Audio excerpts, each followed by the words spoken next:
I want you to picture a really specific scene. It's Sunday. You've got the oven going. Maybe there's a leg of lamb roasting or a big fatty pork shoulder. Right. It's sizzling, fats rendering out, and scattered all over the top are those little green needle-like leaves, rosemary. Mm-hmm. Now, be honest. Yeah. When you see that, what do you think? Yeah. A nice garnish? Or maybe, I hope this doesn't taste too much like a pine tree. I think for most people, it just stops at tradition. It's just what you do. You put rosemary on lamb. You don't really question it. Exactly. It feels like a culinary habit. But today, we are going to completely flip that. We've been reading through a stack of research on Salvia rosmarinus. That's its fancy name, yeah. And it turns out we have been vastly underestimating this plant. The sources we have argue that rosemary isn't just an herb. It's a sophisticated edible technology. It really is. I mean, if you look at the biochemistry, rosemary is what the literature calls a tripartite corrective technology. Tripartite corrective technology. Right. I love that. It sounds like something you'd install in a spaceship, not sprinkle on your potatoes. It does sound high-tech, but it's really just ancient evolutionary biology. The tripartite part means it's fighting on 3 different fronts, 3 battlegrounds, to protect you from the specific dangers of eating meat. 3 different fronts. Yep. It works in your mouth to change how you taste fat. It works in the pan to stop carcinogens from forming, and then it works in your gut to change how you metabolize the meal. So essentially, the whole idea here is that pairing rosemary with roasted meat isn't an accident. It's a form of, what do they call it, intuitive pharmacology. Exactly. Our ancestors didn't have gas chromatography machines, but they figured out that if you eat this heavy fatty meat, you need this herb to, well, survive the experience. The flavor was just the signal, but the function was the real goal. Precisely. And that function is surprisingly aggressive. Okay, so let's start with that first battleground, the mouth. The immediate experience. We've all heard chefs say things like the acid cuts through the fat or the herbs cut the richness. I always thought that was just poetry. Chef speak for it tastes good. It sounds like a metaphor, but it's actually physics. To understand it, we have to talk about something called lipid occlusion. Lipid occlusion. Sounds like a plumbing problem. In a way, it is. It's the technical term for greasiness. When you eat a rich piece of, say, pork belly or a lamb chop, the fat literally coats the inside of your mouth. It forms a hydrophobic film over your tongue. Okay, so you have an oil slick in your mouth. You do. And that film does 2 things. First, it physically blocks your taste receptors, so you can't taste salt or umami as well. Second, it reduces friction. It's all slippery. Right.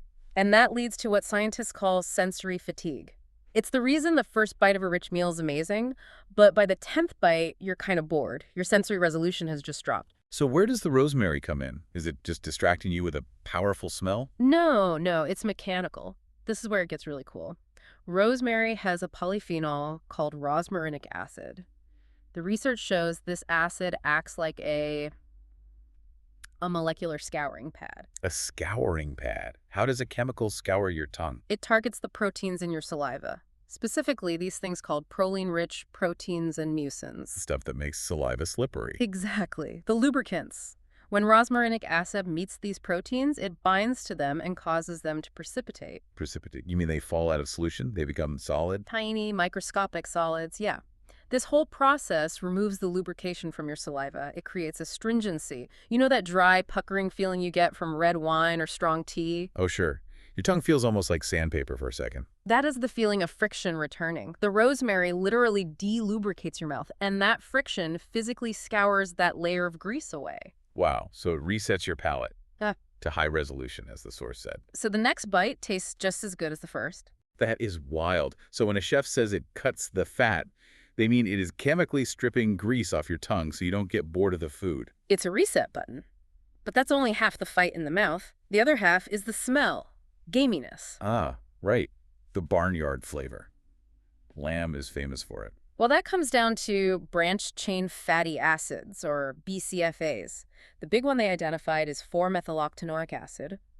It accumulates in the fat of sheep and goats. It's a low-intensity smell, but it's very persistent. And rosemary just covers it up. It's more aggressive than that. It's called olfactory competitive masking. Rosemary is full of these really volatile monoterpenes, specifically 1-really 8-cineol and alpha-pine. 1-1-8-cineol, it's like eucalyptal, right? That fresh, cooling smell? Correct. And alpha pine is that classic woody pine resin smell. These are high-intensity aromas, so they basically just shout louder than the BCFAs. They override that low, heavy barnyard signal with a bright green one. But there was another part to this, the chemical trap. Oh, this is fascinating. The rosmarinic acid can physically bind to some of those fat molecules, which stops them from ever turning into a gas and getting up your nose. It traps the smell. But here's the catch, and the sources were really clear on this. Yeah. You can't just throw rosemary on anything. What happens if you put it on, say, a lean filet mignon? It tastes medicinal, like cough drops. Why? Because rosemary needs the fat. The fat is a solvent. It dissolves those volatile terpenes and makes them release slowly.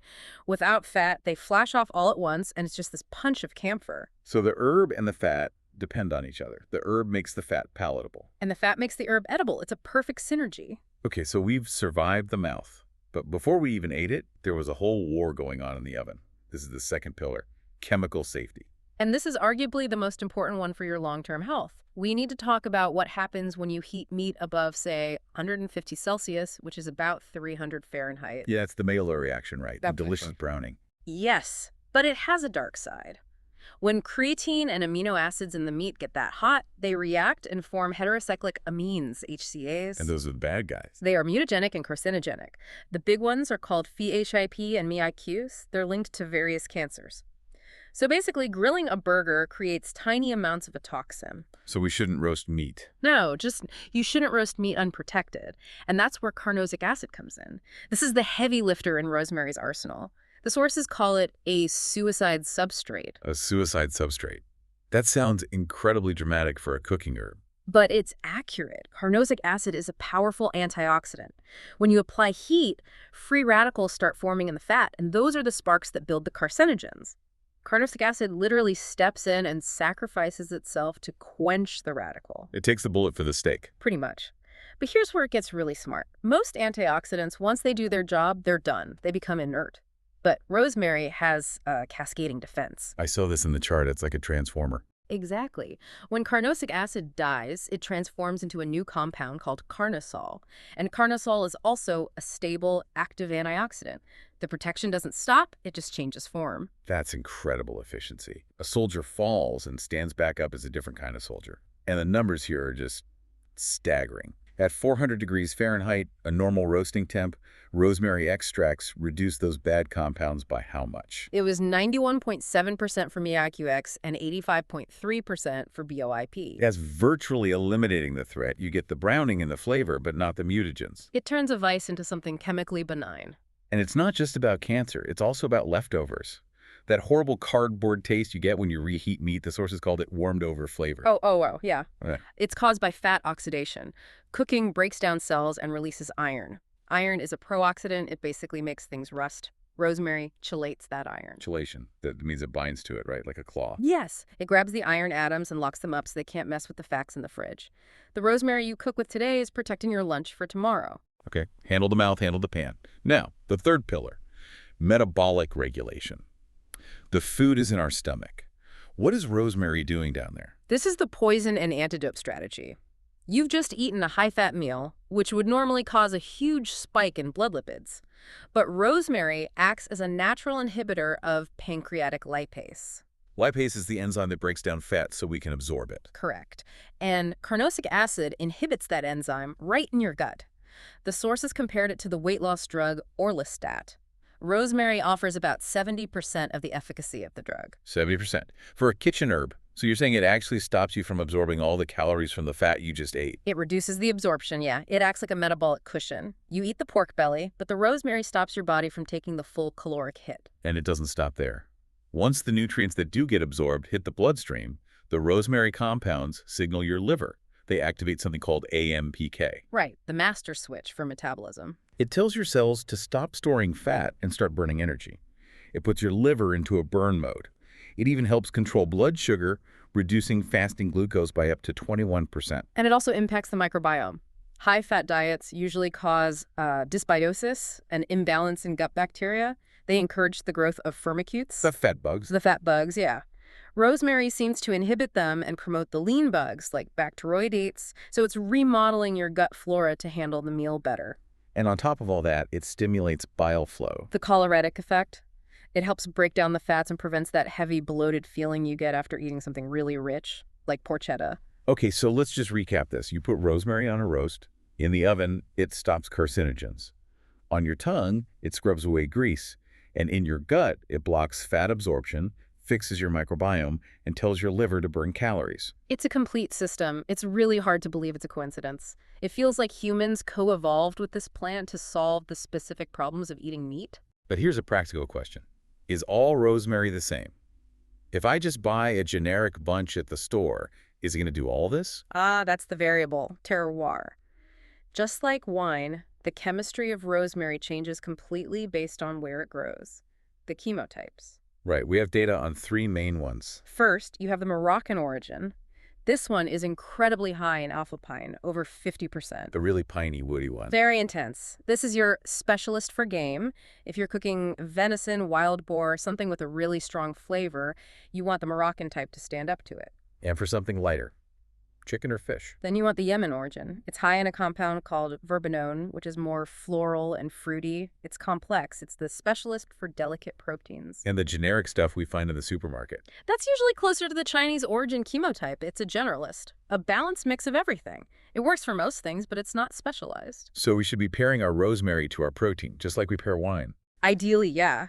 If you use that heavy Moroccan type on a delicate white fish, you'll ruin it. It'll taste like turpentine. This changes how I look at my spice rack. It's a toolkit. It is. And the food industry is waking up to this. You mentioned the clean label movement. Yeah, replacing artificial stuff. Exactly. For years, food companies used synthetic preservatives like BHA and BHT, but consumers don't want chemical acronyms on labels anymore. They want natural ingredients. So now they're switching to E392, Right. which is just rosemary extract. Because of that cascading antioxidant effect we talked about, it's actually more stable and effective than the synthetics, especially in high heat applications like frying. So even fast food might be getting safer because of rosemary. It's very likely. I want to wrap up with that life cycle of porchetta idea from the source material, because I think it just perfectly illustrates everything. It paints the whole picture. So you take a fatty pork belly, you rub it with oil, rosemary, garlic, salt. Step 1, prep. The oil extracts the lipophilic carnosic acid, the safety shield. Yeah. The meat juices pull out the hydrophilic rosmarinic acid, the flavor scrubber. Step 2, the oven. Heat rises. Carnosic acid sacrifices itself to stop the HCAs. The meat browns, but it stays safe. Step 3, the table. You take a bite. The rosmarinic acid resets your palate from the fat. The terpenes mask any off flavors. And step 4, the body. The compounds inhibit lipase, reducing the calorie load. They stimulate bile to prevent bloating, and they signal your liver to handle the glucose. The herb is basically orchestrating the entire digestion for you. It removes the penalty of the feast. It does. There's one final thought from the research that really stuck with me, though, the farm-to-fork concept. Oh, this is fascinating. Endogenous application. Yeah. We think about marinating meat after it's butchered, but the research shows if you feed rosemary byproducts to the lambs before they're slaughtered, The bioactive compounds deposit right in their muscle tissue. the meat is pre-marinated from the inside out. It delays rancidity and oxidation before a chef even touches it. It extends shelf life naturally. It's a complete integration of the diet of the animal and the diet of the human. That is just. It's a level of food synergy I hadn't even considered. It suggests we shouldn't just be seasoning our food, we should be seasoning our food's food. Exactly. So, the next time you see that little sprig of rosemary on your plate, don't just push it aside. It's working hard for you. It's scrubbing your palate, fighting cancer, and watching your waistline. It's the hardest working ingredient in the kitchen. Thanks for listening to this deep dive. Go roast something delicious, and don't skimp on the rosemary. We'll catch you next time.